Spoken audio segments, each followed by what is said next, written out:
Shalom, queridos, boa tarde para você.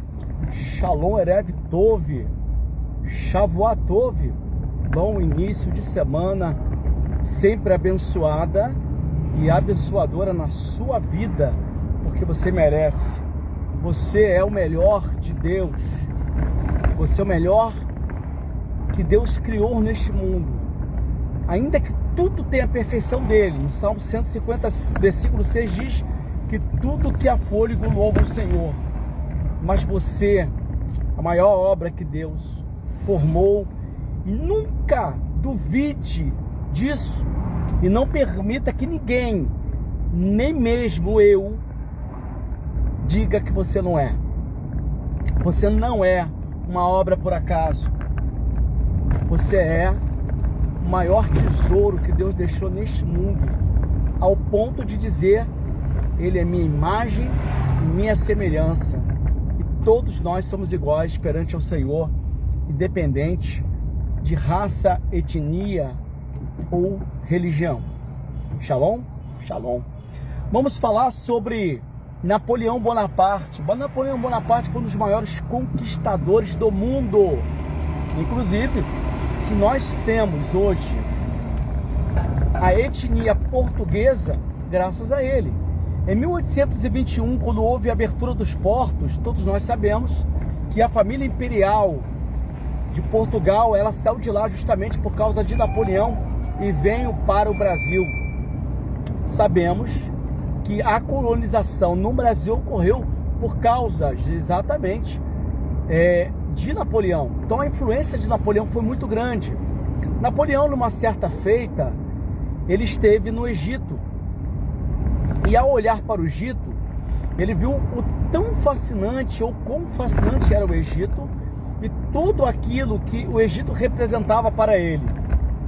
Ele, por ser o ditador daquela época, e um dos maiores ditadores da sua época, Napoleão, apesar de ser muito mal visto, ele era um homem, segundo alguns de seus estudiosos, né, que falam, estudam sobre ele, tem frases, né, dos seus soldados que até hoje é marcante.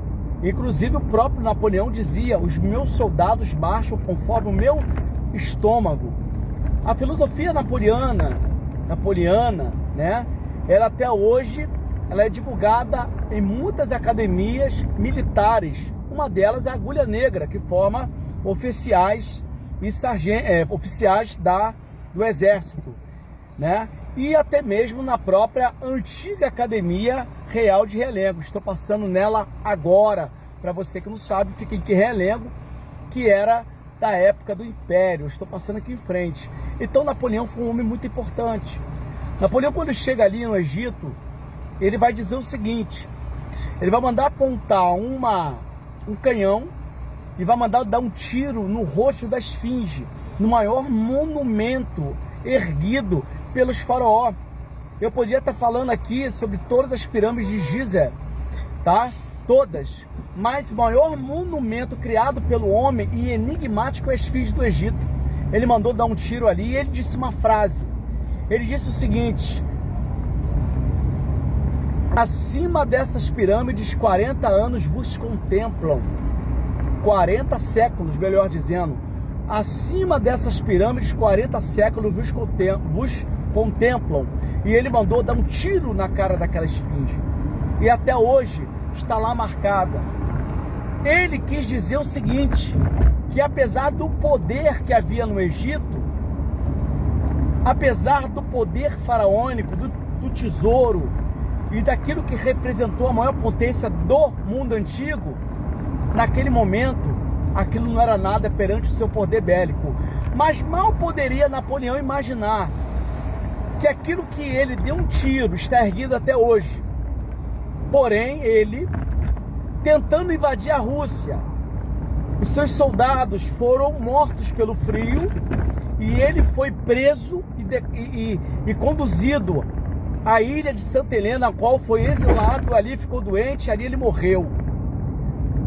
Sabe o que essa história quer dizer? Que a prepotência que o homem tem, que ele achar que ele pode fazer o que quer, há uma consequência. Napoleão, Se ele tivesse ficado no Egito, talvez até hoje a sua dinastia estaria viva.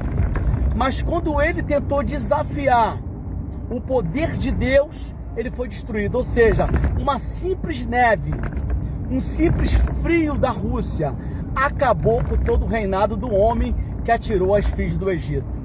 Se essa história falou com você, ela certamente também falou comigo. Porque uma coisa é certa, a prepotência do homem diante da face de Deus, ela não é nada. Veja o que aconteceu com o Titanic em 1912, quando o homem disse que nem a mão de Deus poderia derrubá-lo, e ele caiu. Lamentavelmente, Napoleão foi embora, mas as filhas do Egito continuam de pé. Que isso sirva para você, de que a arrogância, a prepotência não vale nada, mas a obediência em um Deus verdadeiro, em confiar no Senhor. E aí a Bíblia diz que ainda que os cavalos se preparam para o dia da batalha, ainda assim a vitória vem do Senhor. Napoleão foi, as filhas continuam. Shalom.